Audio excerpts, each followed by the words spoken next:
Selamat bertemu lagi anak-anak, selamat bergabung di kelas Pak Gerard pada pelajaran Kimia kelas 12 MIPA.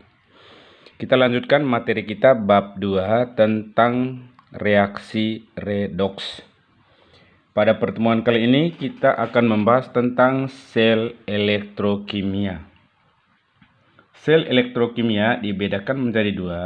Yang pertama sel Volta atau disebut juga sel Galvani.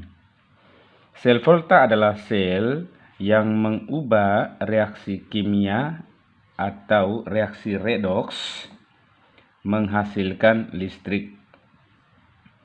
Contoh sel Volta adalah baterai dan aki. Anak-anak silakan pelajari reaksi yang terjadi dalam baterai dan aki. Yang kedua, sel elektrolisis. Sel elektrolisis adalah sel yang mengubah listrik menghasilkan reaksi kimia atau reaksi redoks. Contoh sel elektrolisis adalah proses penyepuhan atau pelapisan logam, kemudian proses pemurnian logam, dan masih ada contoh lainnya. Ketentuan pada sel Volta, yang pertama katoda, tandanya positif, tempat terjadinya reaksi reduksi. Yang kedua anoda, tandanya negatif, tempat berlangsungnya reaksi oksidasi. Yang ketiga, notasi sel atau lambang sel. Ini rumusnya, anoda garis 2 katoda. Garis 2 ini adalah lambang atau simbol jembatan garam. Yang keempat, menentukan harga potensial sel.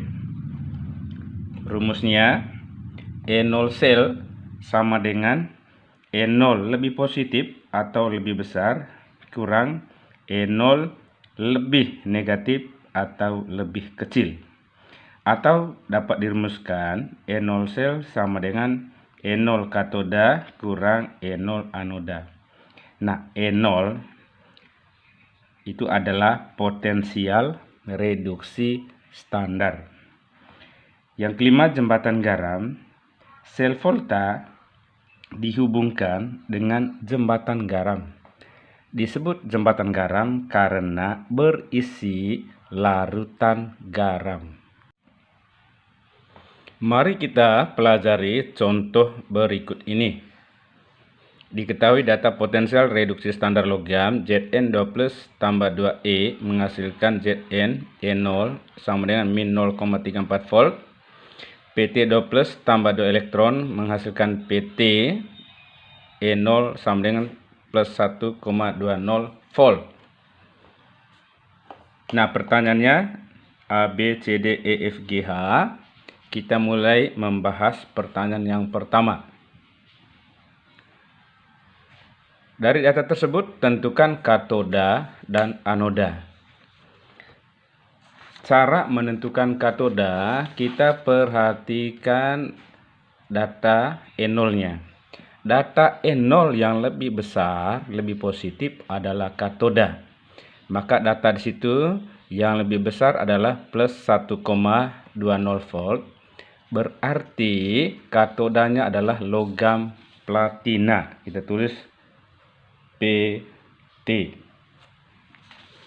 Sedangkan anoda diambil dari data yang E0-nya lebih kecil, lebih negatif, berarti min 0,34 volt. Berarti logamnya adalah Zn. Jadi anoda adalah Zn. B, tulislah reaksi pada katoda, anoda, dan reaksi sel. Nah, reaksi pada katoda tadi adalah reduksi. Katodanya adalah PT, berarti kita tulis ya, katoda. PT reduksinya adalah PT 2+ tambah 2 elektron menghasilkan PT.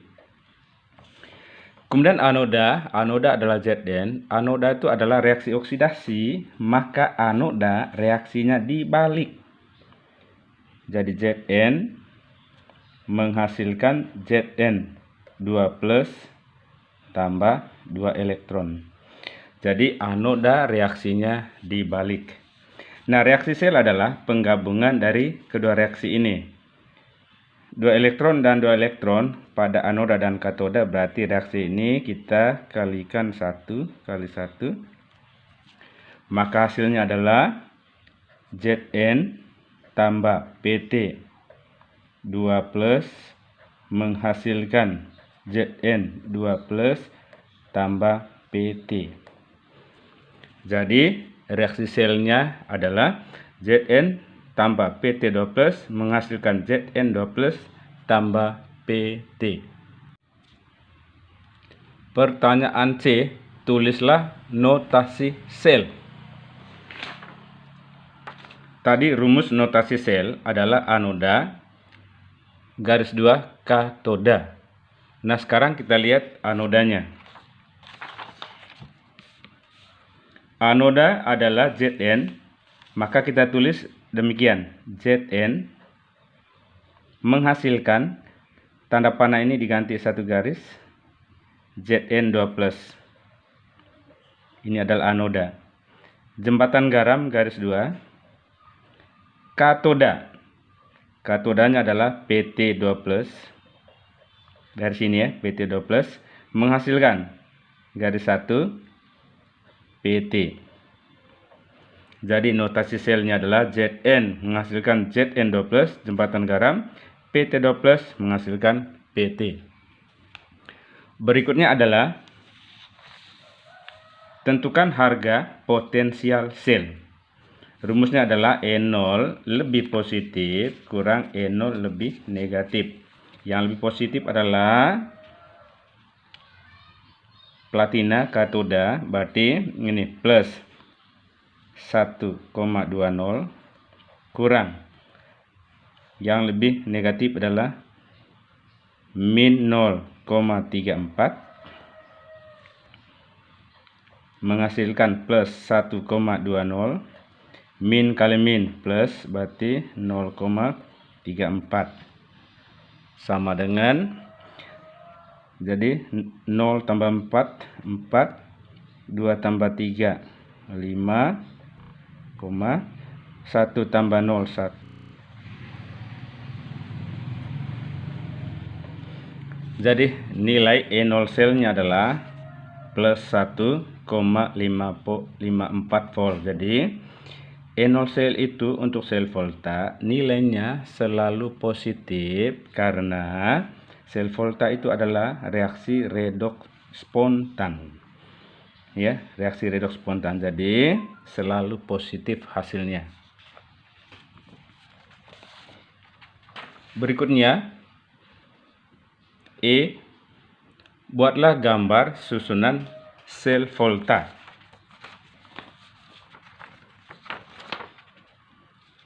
Ya, cara menggambar susunan sel volta seperti ini. Jadi kita menggambar terlebih dahulu 2 buah gelas kimia, kemudian dihubungkan dengan jembatan garam, ini jembatan garamnya, kemudian celupkan elektrodanya. Jadi ini elektroda, lalu isi larutan dalamnya, lalu ini adalah kabel listrik, kemudian ini lampu, ini adalah voltmeter ya. Nah, kita menentukan elektrodanya. Yang negatif tadi ya, yang negatif tadi adalah anoda ya. Maka elektrodanya batang ini adalah logam yang E0-nya tadi lebih negatif, berarti logam Zn ya. Sedangkan yang tandanya plus ini adalah katoda yang E0-nya lebih besar, berarti batang logam ini adalah Pt, platina ya. Oke, saya ulangi, yang negatif itu adalah logam anoda Zn, yang plus adalah logam katoda Pt. Berikutnya larutannya. Kalau di sini batang logam yang dicelupkan adalah Zn, maka larutannya harus mengandung ion Zn2+. Andaikan kita reaksikan Zn2+ itu dengan SO4 domin, maka larutan di sini adalah larutan ZnSO4. Lalu yang di sini PT, ya, ionnya kan PT2+. Kalau kita pakai anion SO4 domin, PT2+ tambah SO4 domin adalah PT SO4. Boleh anionnya selain SO4 ya, bisa NO3-, bisa Cl-, bisa CO3 domin, dan lain-lain. Jadi kalau logamnya PT, larutannya PT SO4, logam Zn, larutannya Zn SO4. Berikutnya adalah kita menggambar tanda panah aliran elektron. Aliran elektron anak-anak dari logam Zn yang melepaskan elektron, ya, maka tanda panah ini. Jadi ini tanda panah aliran elektron menuju katoda. Ya, tanda panahnya itu dari tanda min ke tanda plus. Jadi dari anoda menuju katoda. Lalu ini tadi jembatan garamnya menghubungkan dua larutan. Jadi rangkaian ini adalah rangkaian listrik tertutup, ya, tertutup. Apabila salah satu komponennya kita lepas, maka listriknya berhenti mengalir. Selanjutnya, apa fungsi jembatan garam? Ya, fungsi jembatan garam ini adalah untuk menyetarakan, ya, atau menyeimbangkan muatan dalam larutan, yaitu muatan plus dan min. Jadi fungsi jembatan garam adalah untuk menyetarakan atau menyeimbangkan muatan dalam larutan. G, fungsi lampu. Lampu ini sebagai indikator apakah ada arus listrik yang mengalir. Kalau ada arus listrik yang mengalir, lampu ini menyala. Kita buat gini, menyala. Iya, ada tanda menyala. Sedangkan apa fungsi voltmeter, ya? Voltmeter ini berfungsi untuk mengetahui adanya tegangan listrik. Di sini nanti terukur berapa besarnya potensial listrik. Jadi voltmeter itu untuk mengukur besarnya potensial listrik yang dihasilkan. Nah, H, bagaimana terjadinya arus listrik? Dalam sel volta arus listriknya timbul dengan penjelasan sebagai berikut. Logam Zn ini anak-anak melepaskan ion dalam larutan. Ya. Kemudian ion-ion itu masuk ke dalam larutan. Nah, setelah masuk dalam larutan, maka elektronnya mengalir dari anoda menuju katoda. Elektronnya mengalir masuk ke larutan sebelahnya. Dari sini elektronnya keluar, masuk lagi menuju jembatan garam. Lalu elektronnya mengalir lagi, ya, lalu keluar dari jembatan garam masuk ke dalam larutan, dan seterusnya. Jadi ini arah aliran elektron. Jadi elektron mengalir dari anoda ke katoda. Pada saat elektron mengalir dari anoda menuju katoda, timbul beda potensial listrik, ya, sehingga listrik mengalir dari tegangan yang lebih tinggi, dari tanda plus menuju tanda min. Jadi ini listriknya mengalir dari tanda plus menuju min. Maka listrik mengalir, ya, dari katoda ke anoda. Saya ulangi. Elektron mengalir dari anoda ke katoda, listrik mengalir dari katoda ke anoda. Anak-anak, berikutnya adalah soal latihan, ya. Ya, silakan dijawab dan jawabannya kirim melalui email yang ada di sini.